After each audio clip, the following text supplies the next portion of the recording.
por semana. Vamos en vivo a Casa de Gobierno, conferencia de prensa del jefe de gabinete Jorge Capitanich. Por el triunfo electoral de Claudia Zamora en la provincia de Santiago del Estero, con casi el 64% de los votos.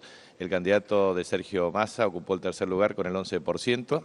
Y eso es muy importante desde el punto de vista de la consolidación de un proyecto político y liderazgo en el ámbito de nuestro país. En segundo lugar, de las reuniones que hemos tenido el fin de semana con el nuevo titular del Cedronar, que asumirá el próximo miércoles 19 horas, Juan Carlos Molina, el padre Juan Carlos Molina, hemos revisado 8 metas con 135 millones de pesos. Por lo tanto, pretendemos reformular las metas, obviamente separar la cuestión de seguridad con la cuestión específicamente integradora en lo de recuperación y asistencial, con asignación creciente de recursos para el año 2014.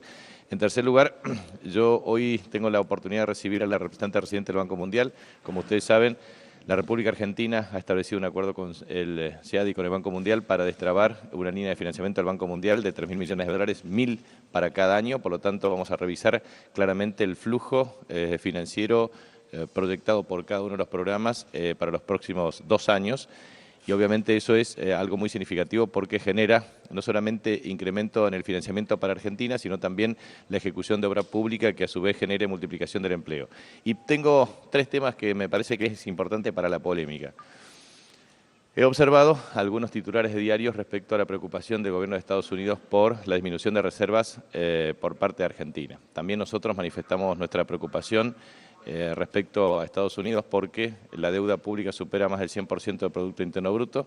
En segundo lugar, porque han triplicado la base monetaria, lo mismo que Gran Bretaña, que ha quintuplicado la base monetaria, y la verdad es que no ha tenido ningún impacto en la inflación, y nunca nadie dice que en la República Argentina disminuyó al 50% la base monetaria, de manera que no debería tener el mismo impacto. Y en tercer lugar, nosotros tenemos una visión respecto a la evolución de las reservas que tienen que ver con la liquidación de divisas. Y en este contexto, la liquidación de divisas, también otro titular del diario decía que existían 6.300 millones de dólares de acuerdo a soja no liquidada. En ese contexto le decimos muy claramente a los productores que la tendencia en el precio de liquidación de soja es decreciente. Por lo tanto, que no especulen respecto a maniobras de carácter financiero y obviamente también con las empresas cerealeras, porque el gobierno le ha generado un instrumento precisamente para garantizar condiciones de liquidación. En consecuencia, nosotros consideramos que se dan las condiciones para la liquidación de soja y en virtud de ello, efectivamente eso tiene un impacto desde el punto de vista del incremento de reservas. Y también quiero transmitir que esta semana nosotros vamos a participar en la conferencia de la Unión Industrial Argentina. Eso es muy importante porque en la década de los 90 la caída de la industria ha sido del 7,5% en promedio y ahora un incremento del 7,5%, con 68% de incremento de la productividad y con un nivel de desarrollo muy significativo. Pero lo más importante para el debate público es lo que puede entender cualquier vecino o vecina. Y yo le hablo muy claramente a cualquier vecino y cualquier habitante de la República Argentina. El 75% de las reservas en la República Argentina se orientaron a pagar deuda, casi 178.000 millones de dólares en la última década, deuda que no contrajo este gobierno, pero deuda que permitió a la Argentina tener autonomía para crecer y ser el país que más crecimiento tuvo en América Latina y que creó 6 millones de puestos de trabajo. Entonces, hay una relación entre el uso de las reservas y la asignación de estos recursos. ¿Qué significa esto? Que las reservas para Argentina, ¿para qué sirven?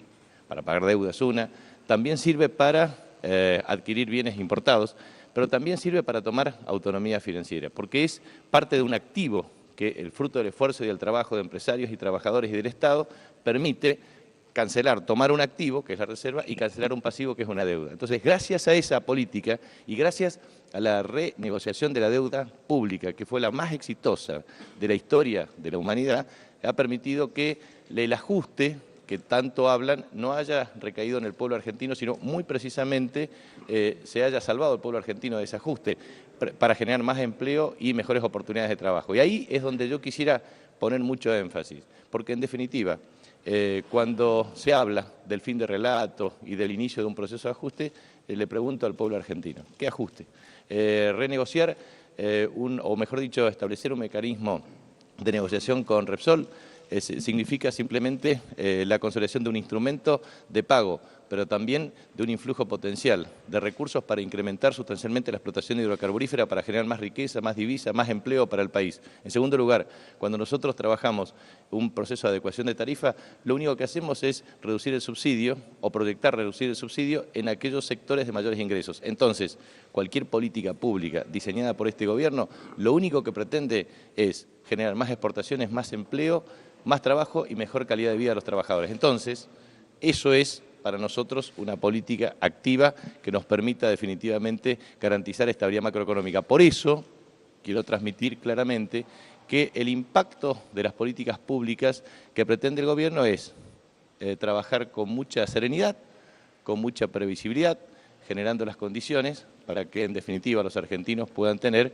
un futuro promisorio. Gobernador, la posición de la CGT de Caló, que pide que no se pague ganancias con el medio aguinaldo y que dice que el 22 se termina la tregua con el gobierno. ¿Qué opinión le merece? Mire, por eso nosotros estamos estableciendo un análisis de la cadena de valor, que es muy distinto a solamente acordar con los supermercados o las grandes cadenas de comercialización. ¿Por qué planteamos la cadena de valor? Porque la cadena de valor nos permite identificar cuáles son aquellos insumos o bienes intermedios que pueden ser sustituidos con producción local, que puede ser efectivamente un mecanismo para compensar adecuadamente al productor y garantizar que el consumidor tenga un bien o un servicio con buena calidad y en mejores perspectivas de provisión. Y obviamente para administrar adecuadamente las reservas.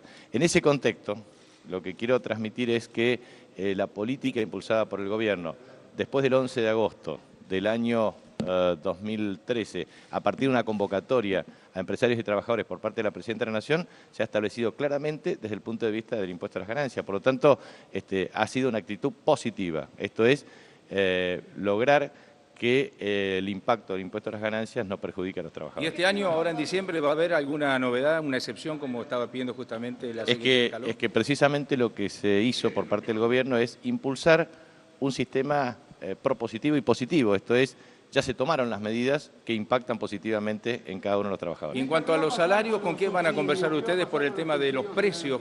¿Cómo va a ser ese diálogo con los industriales justamente que se reúnen hoy y mañana? Los empresarios, ¿cómo va a ser eso? Bueno, precisamente, ¿qué es lo que vamos a plantear? Nosotros tenemos una agenda para los próximos días que nos fijamos 22 de diciembre, que es un día domingo, digamos, puede ser 18, 19, 20, pero básicamente ese es el plazo. Porque, digamos, para finalizar todo el proceso de acuerdo en materia de precios, para frenar cualquier tipo de expectativa de carácter incremental. En segundo lugar, el tema de acuerdo con las provincias en materia de reestructuración de deuda y los mecanismos de asistencia financiera para garantizar previsibilidad desde el punto de vista financiero. En tercer lugar, generar las condiciones también para que las negociaciones en materia de convenciones colectivas de trabajo sea entre trabajadores y empresarios.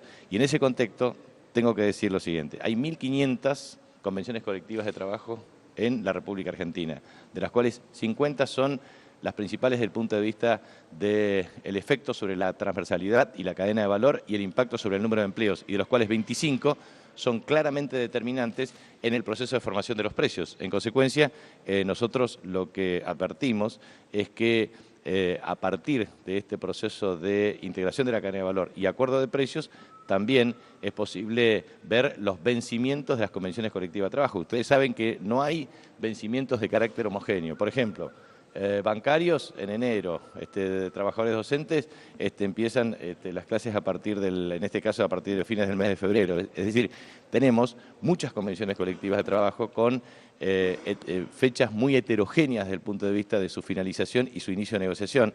Por lo tanto, lo que nosotros estamos articulando es previsibilidad desde el punto de vista de estas negociaciones. ¿Qué va a pasar con los subsidios a la energía, ministro? ¿Va a haber anuncios?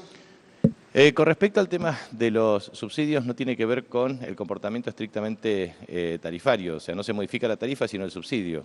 Entonces, el subsidio tiene que ver con la elasticidad de ingreso. Por eso nosotros, por el momento, se hacen los estudios correspondientes y no se toma ninguna decisión. ¿Espera que cambie la orientación de Cedronar con Molina al frente de este organismo? Por supuesto que sí, por una razón muy sencilla, porque nosotros vamos a separar el componente seguridad del componente estrictamente asistencial. Y en ese contexto, la instrucción de la Presidenta de la Nación a Juan Carlos Molina ha sido muy enfática en el sentido de propender a trabajar con todos los cultos, con todas las religiones, o sea, no solamente con la religión católica, que trabaja muy activamente la recuperación de adictos, sino también con cultos evangélicos y son todos los otros cultos necesarios, también con las entidades no gubernamentales, para hacer una gran cruzada desde el punto de vista de un proceso de recuperación de las adicciones, pero también propender precisamente desde la inclusión social educativa, de oportunidades laborales, desde complejos polideportivos, desde aliento a los deportes. Ahí nosotros vamos a trabajar mucho dentro del programa Fútbol para Todos, que eso es un tema que siempre está en el análisis. Con respecto a Fútbol para Todos, nosotros pretendemos, primero, garantizar una señal de muy buena calidad para la comercialización de los derechos de transmisión a nivel internacional, obtener un flujo de fondos adicionales para establecer mecanismos de saneamiento de los clubes y establecer metas de carácter financiera para que, en definitiva, todo el financiamiento de la televisión esté directamente asociada a metas de saneamiento. Pero también el otro tema que estamos trabajando es el tema de seguridad deportiva. Y el otro tema es un esquema que vamos a propender a que los clubes incrementen el número de socios, garanticen un sistema de inclusión para que niños, adolescentes y jóvenes tengan en las instituciones deportivas, sean en clubes de barrios o instituciones federadas, un ámbito también para la recreación. Sí.